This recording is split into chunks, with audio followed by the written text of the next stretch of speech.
আধুনিক শিক্ষায় শিক্ষিত কিছু লোক, যাদেরকে শিক্ষিত অজ্ঞ বলাই বাঞ্ছনীয়, তারা সবসময় বলে বেড়ায় ইসলামী জীবনযাপনে নাকি নারীগণ সদা নির্যাতিত হয়ে থাকে।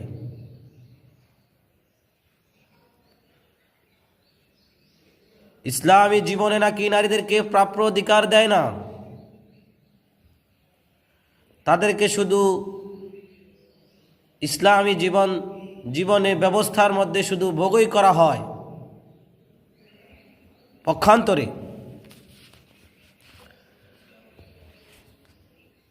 আধুনিক শিক্ষায় শিক্ষিত লোকেরা এই কথা বলে যে পাশ্চাত্য সভ্যতা নারীদেরকে স্বাধীনতা দিয়েছে, তাদেরকে তাদের অধিকার ফিরিয়ে দিয়েছে, পুরুষদের পাশাপাশি নারীদেরকে স্বাবলম্বী করে তুলেছে, যার কারণে আজ নারী জাতি উন্নতির স্বর্ণ শিখরে আরোহণ করেছে। মুসলমান ভাইয়েরা রে আমার, আধুনিক শিক্ষায় শিক্ষিত লোকেরা লম্বা লম্বা কথা বলে, বড় বড় কথা বলে যে ইসলাম নাকি নারীদেরকে চার দেওয়ালের ভিতরে আবদ্ধ করে রেখেছে, ইসলাম নাকি নারীদেরকে অধিকার দেয় না, ইসলাম নাকি নারীদেরকে তাদের প্রাপ্য অধিকার থেকে বঞ্চিত করেছে, ইসলাম নাকি নারীদেরকে শুধু ভোগের সামগ্রী হিসাবেই বিবেচনা করে। অথচ মুসলমান ভাইয়েরা রে আমার, আল্লাহ পাক আমাদেরকে আকল দিয়েছেন, আল্লাহ পাক আমাদের আকলকে চালানোর জন্য কোরআন দিয়েছেন, জনাবে মুহাম্মদুর রাসূলুল্লাহ সাল্লাল্লাহু আলাইহি ওয়াসাল্লামের সুন্নাহ দিয়েছেন। ইতিহাস সাক্ষী, আমরা যদি ভিন্ন ভিন্ন ধর্মে নারীদেরকে কিভাবে মূল্যায়ন করা হতো তা যদি আমরা পর্যালোচনা করি, তাহলে আমাদের মাঝে সুস্পষ্ট হয়ে যাবে, আমাদের মাঝে স্পষ্ট হয়ে যাবে কারা নারী জাতিকে, কোন ইজম, কোন মতবাদ, কোন জীবন ব্যবস্থা নারীদেরকে সম্মানিত করেছে আর কোন জীবন ব্যবস্থা নারীদেরকে অপদস্থ করেছে। যেহেতু এই দুনিয়াটা বিপরীতমুখী জিনিস দ্বারা তৈরি সাজানো হয়েছে, এখানে দিন আছে তো রাত, এখানে শীতকাল আছে তো গ্রীষ্মকাল রয়েছে। এই দুনিয়ার মধ্যে মুসলমান আছে তো কাফের, মুসলমান আছে তো বেঈমান, মুসলমান আছে তো মুনাফিক আছে। এখানে সাদা আছে তো কালো আছে। তাই যেহেতু এই দুনিয়াটা বিপরীতমুখী জিনিস দ্বারা তৈরি সাজানো, আমরা একটু পর্যালোচনা করব, জানার জন্য চেষ্টা করব ইসলাম ছাড়া অন্য ধর্মে, ইসলামী মনীষীগণ ব্যতীত অন্য অমুসলিম মনীষীগণ নারীদের ব্যাপারে কি মন্তব্য, কি উক্তি পেশ করেছে। যদি আমরা তা জানার জন্য চেষ্টা করি, পর্যালোচনা করি, আমাদের মাঝে স্পষ্ট হয়ে যাবে, সুস্পষ্ট হয়ে যাবে একমাত্র যে জীবন ব্যবস্থা নারীদেরকে মর্যাদার আসনে বসিয়েছেন, যে জীবন ব্যবস্থায় নারীদেরকে সম্মানিত করা হয়েছে, একমাত্র সেই জীবন ব্যবস্থার নাম আল্লাহ পাকের কাছে মনোনীত ধর্ম ইসলাম। ইসলামী জীবন ব্যবস্থার মধ্যেই নারীদেরকে, একমাত্র ইসলামী জীবন ব্যবস্থার মধ্যেই নারীরা সম্মানিত হয়েছে। অন্য কোনো বাতিল মতবাদের মধ্যে নারীদেরকে সম্মানিত করা হয়নি। মুসলমান ভাইয়েরা, আসুন আমরা একটু জানার জন্য চেষ্টা করি। প্রাচীন গ্রীসে তারা নারীদেরকে শয়তানের কন্যা মনে করত, তারা নারীদেরকে সমস্ত নাফাকির সমষ্টি মনে করত। গোলামের মতো বাজারে নারীদেরকে ক্রয় বিক্রয় করা হতো, পিতামাতার সম্পত্তি থেকে নারীদেরকে বঞ্চিত করা হতো। মুসলমান ভাইয়েরা, রোমানরা নারীদেরকে জন্তু জানোয়ার মনে করত, তাদেরকে ক্রয় বিক্রয় করা হতো। সামান্যতম ভুলের কারণে তারা নারীদেরকে হত্যা করত। শুধু তাই নয়, আরব দেশে জাহেলিয়াতের যুগে নারীদেরকে বাজারে বিক্রি করা হতো। কন্যা সন্তানের জন্মের খবর শুনলে তাদের চেহারা কালো হয়ে যেত। তারা নিজের দাম্পত্য জীবনে যদি কন্যা সন্তান লাভ করত, তার জীবন্ত মাটিতে তারা পুঁতে দিত। আরব দেশে বর্বরতার যুগে নারীদেরকে বন্ধক রাখা হতো, নারীদেরকে জামানত হিসাবে রাখা হতো। মুসলমান ভাইয়েরা, শুধু তাই নয়, আজ যাদেরকে আমরা মডেল মনে করি,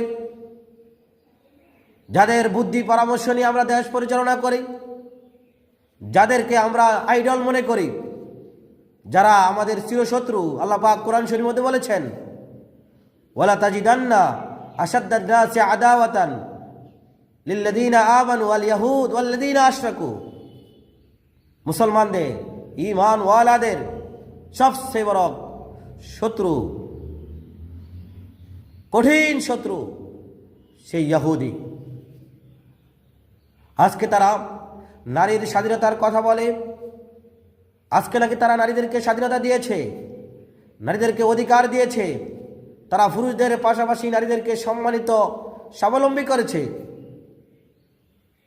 তারা ঘর থেকে নারীদেরকে বের করে তারা রাস্তার মধ্যে নিয়ে এসেছে।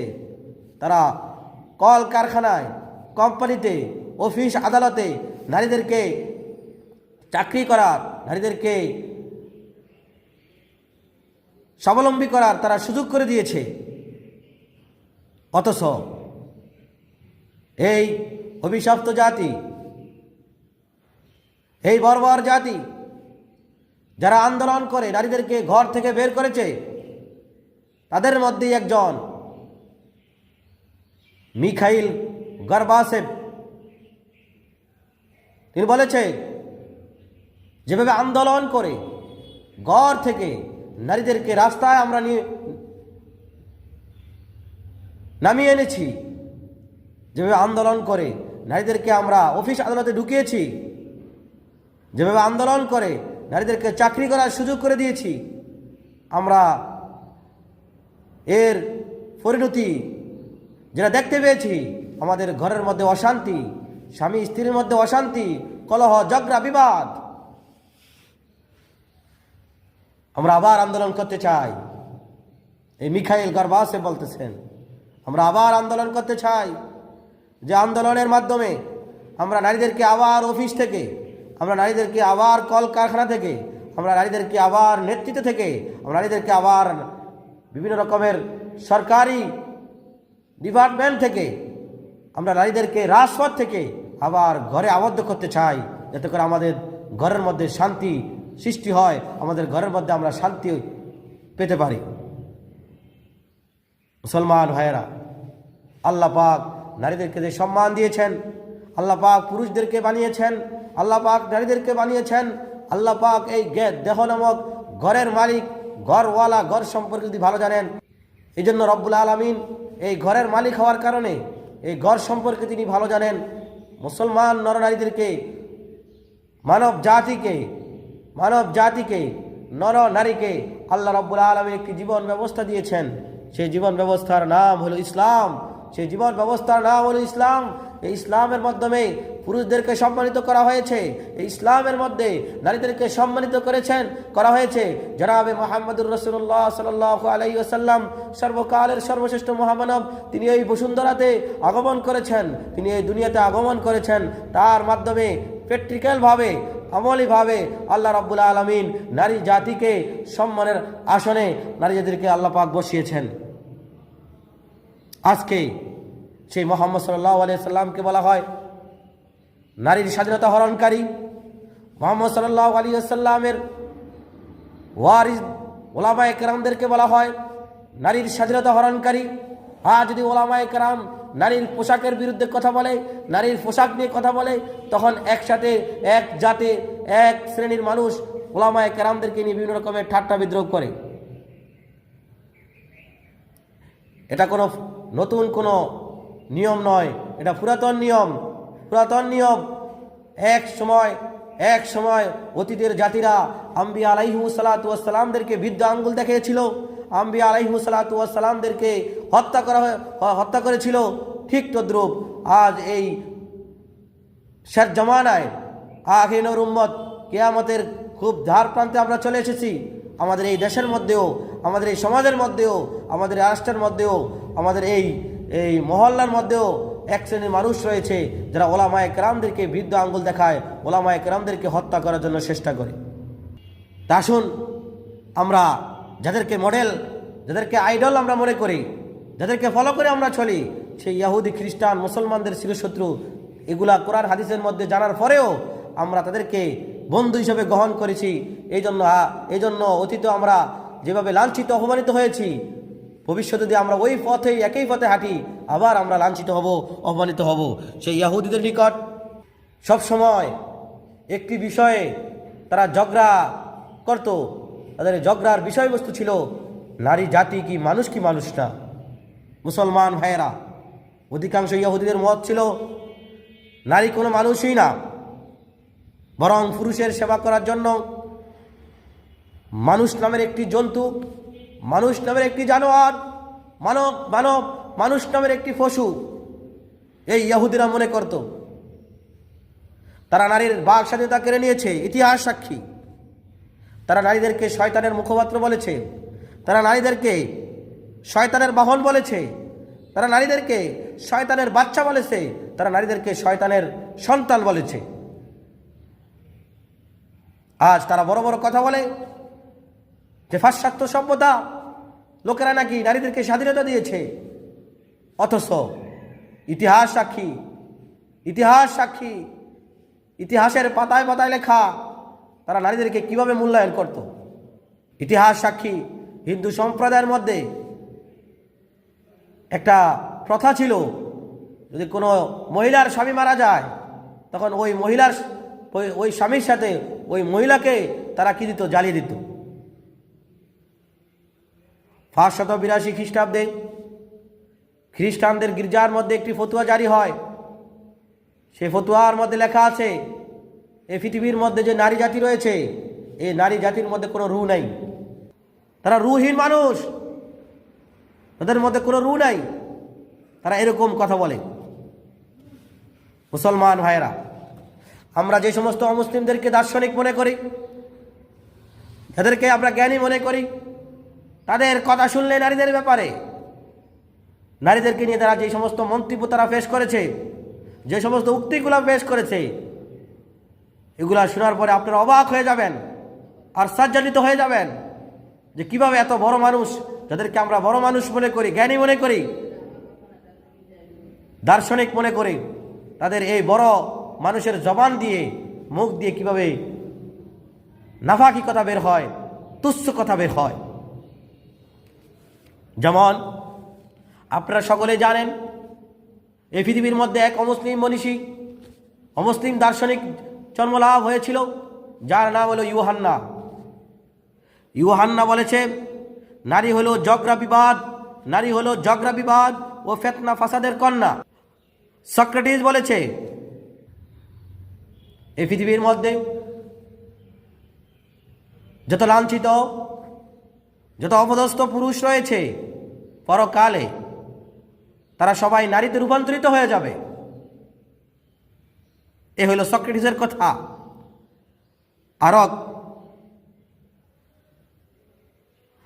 আরেক অমুসলিম জ্ঞানী, সে বলে কদ্দিস বুরনা, যার নাম, সে বলে নারী হইল শয়তানের এজেন্ট। আরেক অমুসলিম জ্ঞানী দার্শনিক কদ্দিস জান ও ডাসপালন, যার নাম, তিনি বলে নারী হলো দোজখের চৌকিদার, নারী হলো শান্তি বিনিষ্টকারিণী। মুসলমান ভাইয়েরা, এ যদি হয় অমুসলিম জ্ঞানী দার্শনিকদের কথা নারীদের ব্যাপারে। যখন 582 খ্রিস্টাব্দে খ্রিস্টানদের গির্জার মধ্যে তারা ফতুয়া জারি করেছিল যে নারী জাতির মধ্যে কোনো রু নাই, ঠিক আল্লাহ রাব্বুল আলামিন